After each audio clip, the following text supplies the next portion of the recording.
Hola, bienvenidos a esta mini clase de urgencias sobre el manejo de la crisis asmática. Yo soy María, por fin puedo decir que comienzo mi residencia de pediatría en el Hospital Lapa de Madrid, así que bueno, he podido conseguir mi objetivo gracias a la academia y espero de verdad que vosotros también lo consigáis.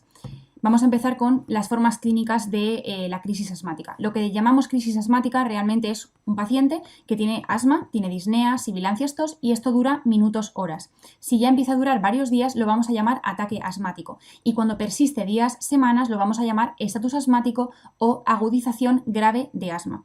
Este estatus asmático va a ser resistente al tratamiento broncodilatador y cursa con disminución de las sibilancias, que puede parecer que esto es bueno, pero realmente es algo malo porque implica una evolución de esa crisis asmática y además tiene pues tiraje intercostal, expectoración, hiperinsuflación y puede cursar con pulso paradójico, que además tiene una correlación con la utilización de la musculatura respiratoria y la aparición de este pulso paradójico. En caso de que aparezca pulso paradójico, tenemos que realizar una gasometría y monitorizar el flujo expiratorio pico.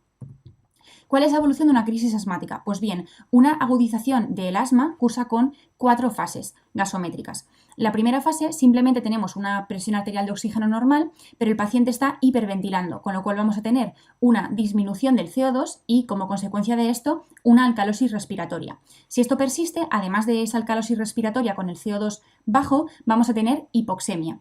Y si persiste en el tiempo, esta hipoxemia se va a mantener, pero lo que nos vamos a encontrar es una normalización del CO2 y normalización del pH.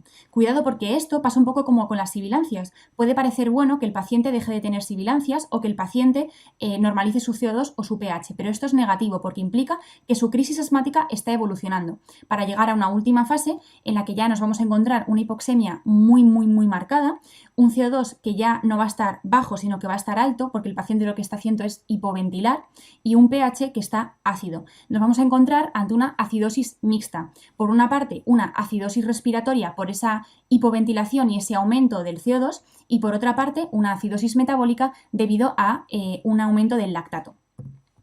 En una crisis asmática, ¿cuál es el mejor parámetro para valorar el grado de obstrucción bronquial y la severidad de esa enfermedad? Pues es la gasometría. O sea, la gasometría es el mejor parámetro para realmente poder valorar la gravedad y el grado de obstrucción. Según el flujo expiratorio pico también podemos valorar la gravedad. Consideramos que una crisis es leve si tenemos más de 300 litros por minuto.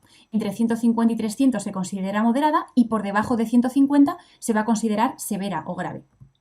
¿Cuál es el manejo en urgencias? Pues bien, el tratamiento farmacológico, primero lo que tenemos que hacer casi siempre es hospitalizar al paciente y administraríamos adrenalina o un beta-2 estimulante, oxígeno, corticoides, aminofilina intravenosa, fluidoterapia. Es muy importante hacer una combinación de broncodilatadores.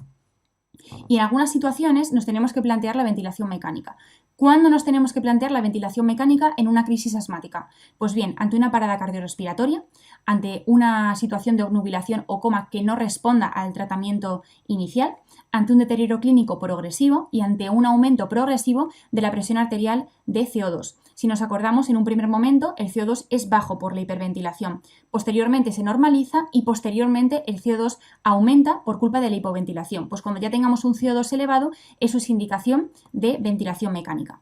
Tenemos dos tipos de ventilación mecánica. La ventilación asistida o presión soporte, en la cual el respirador introduce aire cuando detecta una respiración o trigger por parte del paciente. Y por otro lado tenemos la ventilación controlada, que también se llama volumen control o presión control. En este caso, el respirador está programado para introducir aire a una presión o flujo determinado, un número fijo de veces por minuto, independientemente de que el paciente haga ese esfuerzo respiratorio o esfuerzo inspiratorio o trigger. Vamos a ver una pregunta. Tenemos un paciente asmático que sufre una agudización y una hora después de comenzar con el tratamiento de oxígeno y broncodilatadores no mejora.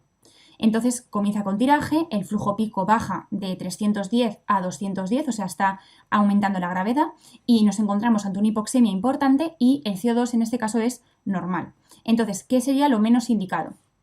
Sí que está indicada los corticoides intravenosos en el tratamiento de la crisis asmática, también una combinación de broncodilatadores, en este caso bromuro de hiperatropio con salbutamol, también aumentar el flujo de oxígeno porque nos encontramos ante una insuficiencia respiratoria con el flujo actual y esto es un poco complicado, pero el magnesio intravenoso está indicada en el asma refractario.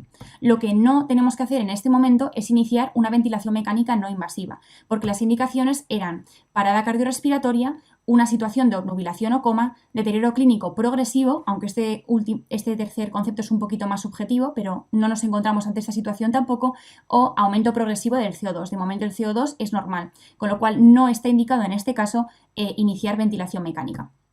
Espero que os haya sido útil esta clase y os deseo muchísima suerte para lo que os queda de preparación.